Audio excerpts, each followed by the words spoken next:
دوران طواف آپ فون بھی سن سکتے ہیں، سلام کا جواب بھی دے سکتے ہیں، لیکن اگر ساتھی مل جائے تو بغل گیر ہونے کا خیال یہ رکھیں کہ کہیں آپ کا سینہ یا آپ کی پشت کعبے کی طرف نہ ہو جائے۔ اگر ہوگی تو پھر آپ پیچھے ہٹ کے دوبارہ اپنے طواف کو صحیح کریں، ورنہ طواف نہیں ہوگا۔ باقی ضروری بات ہو وہ سنیں، ضروری بات ہو وہ کریں، بلا وجہ لوگوں کے قصے کہانیاں نہ کرتے رہیں طواف میں۔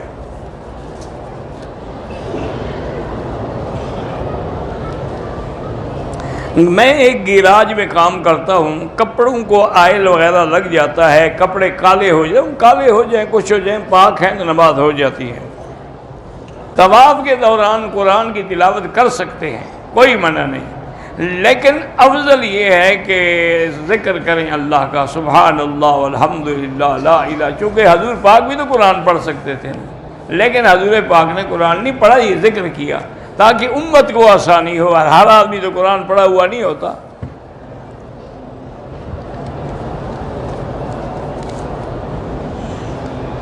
کچھ لوگ قرآنی مقدس اوراق جمع کرتے ہیں، پھر ان کو دوبارہ صاف کر کے استعمال کرتے ہیں، ٹھیک ہے۔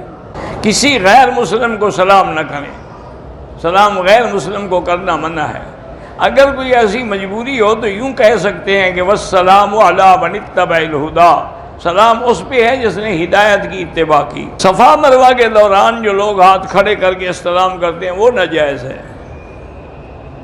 کیا عورت بھی کسی سے بیعت ہو سکتی ہے؟ ہاں، اگر شیخ کامل ہو، مرشد ہو اور اس کی زندگی سنت کے مطابق ہو تو بیعت لے سکتی ہے۔ میرے شوہر کو بہت زیادہ غصہ ہے، بات نہیں مانتے، گالیاں دیتے ہیں، تو اللہ کا نام ہے یا مانعو یا مانعو یا مانعو، 70 دفعہ پڑھ کے کھانے پہ پانی پہ دم کر کے دیا کریں، انشاءاللہ ٹھیک ہو جائیں گے۔ گھر میں برکت کے لیے اللہ تعالیٰ کے نبی نے فرمایا ہے کہ جب گھر میں داخل ہوں تو وہاں السلام علیکم کہیں، اگر کوئی نہ ہو تو حضور پر سلام کہیں، والصلاۃ والسلام علی رسول اللہ، اور سورۃ اخلاص قل هو اللہ احد ایک دفعہ پڑھیں تو انشاءاللہ رزق کی برکت ہوگی۔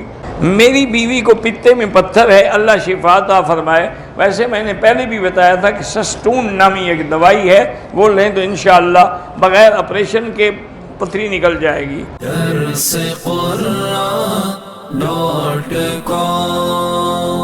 www.darsequran.com